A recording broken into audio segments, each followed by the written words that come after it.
I'm hoping this video inspires you to look at your budget and see where you can save money. Often something can feel like a necessity until you get rid of it and you realize that you can get by without it anyway.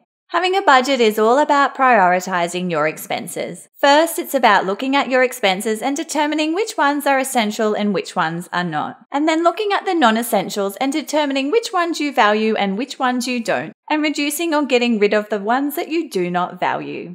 It's a bit like Marie Kondoing your finances. What brings you joy and what doesn't. And also considering the amount you spend on something that you value can also make it more valuable to you. Spending less on takeaway for us makes it even more of a treat when we do have it now. Just like the saying, too much of a good thing. So in this video, I'm not telling you to cut all of these expenses. What you cut or do not cut from your budget will depend on what you value. It's just some ideas. I made a video from the book Quit Like a Millionaire a while back, and I will leave a link in the video description. But in this book, they had some great budgeting tips, and these are a few that I really liked. Step 1 is eliminate baseline costs that do not make you happy. So if you love coffee, no need to get rid of it. Step 2, then eliminate baseline costs that will hurt, but you can get used to. And if you miss something, you can undo it. Knowing that you miss this item, you will appreciate it even more when you do return it to your budget. Step 3 is to reduce the expensive things that you own that cost you money. These are the things that cost you money to maintain, insure, or fill up with fuel. And step 4 is add splurges, which is fun money. It's important to have guilt-free money to spend. I asked my Instagram community what they have cut from their budget and what they haven't missed. So let's get into it. The largest response was hair and beauty treatments.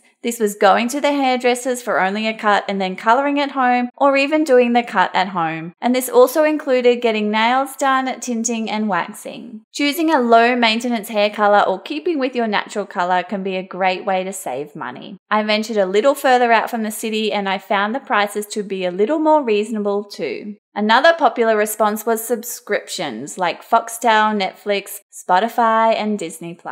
One subscription a year isn't a lot. An $11.95 subscription over 12 months is $143 annually. But 5 of those subscriptions starts to add up to be $776 a year. This reminds me of the Benjamin Franklin quote, "Beware of small expenses. A small leak will sink a great ship." These subscriptions aren't expensive, but they are costing you. I'm going to share a few interesting points from Marley Cohen's article. She says in her article that the average American spends 4 hours each day watching TV, being on their smartphone, or playing games a day. And over the adult lifespan, this adds up to be 13 years. If you multiply those 13 years by the annual income of $50,000, you get $650,000 all up. And if that money was invested, it may end up being $1.5 or even $2 million.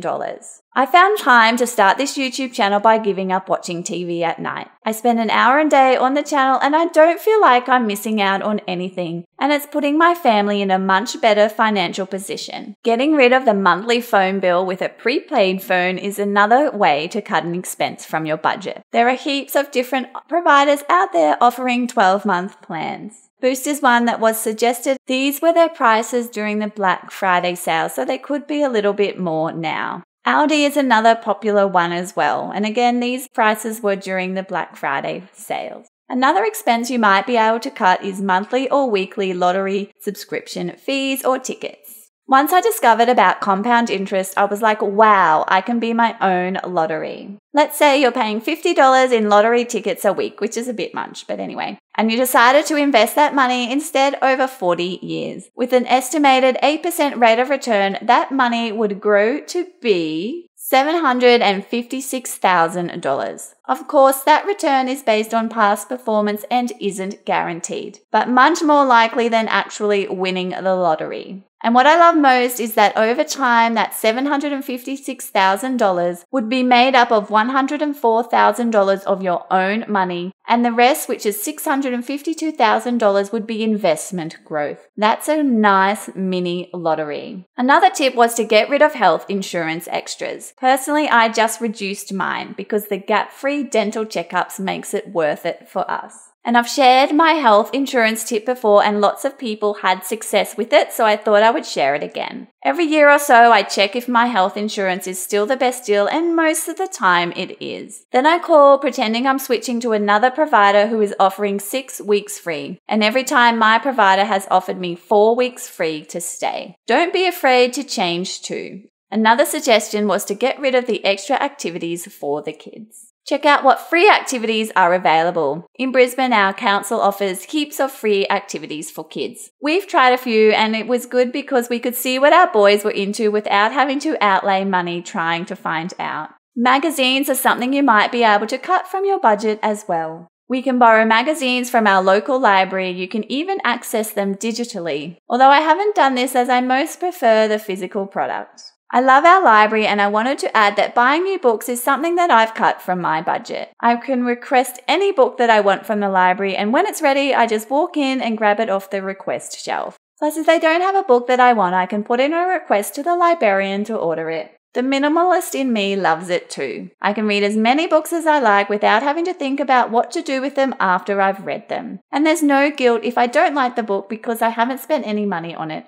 Something else you might consider is your clothing expenses. 2 of my followers have got rid of fancy clothes and fancy shoes and have not regretted it. When shopping, I try and buy items that I know that I will wear heaps. Sometimes those fancy clothes or shoes might look amazing, but you might not be able to wear them across many situations. I'm also guilty of buying nice things and not wearing them or using them because I want them to stay nice.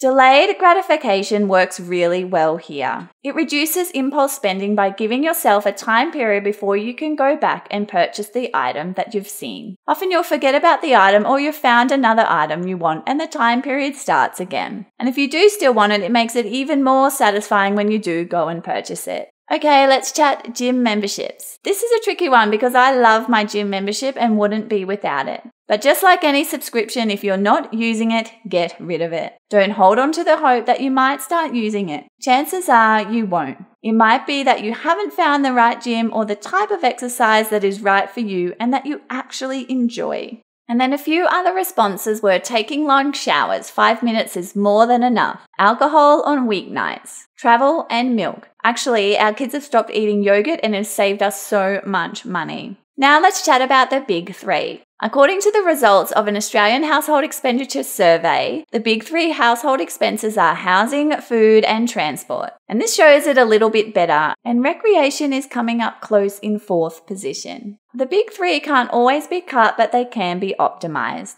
Optimizing the big 3 expenses can give the biggest boost to your budget. This could involve reducing that current expense or looking for a better deal. Just getting our mortgage rate reduced by 0.6% is saving us $2,100 each year. Over the life of the loan, that would really add up. That's based on a loan of $350,000. A couple of my followers have optimized their transport expenses by not paying for parking or traveling on public transport. Maybe you could consider if you really do need your car or need to be a 2-car household. Food and eating out was another popular expense for something to cut from the budget. And this mostly included takeaway or eating out.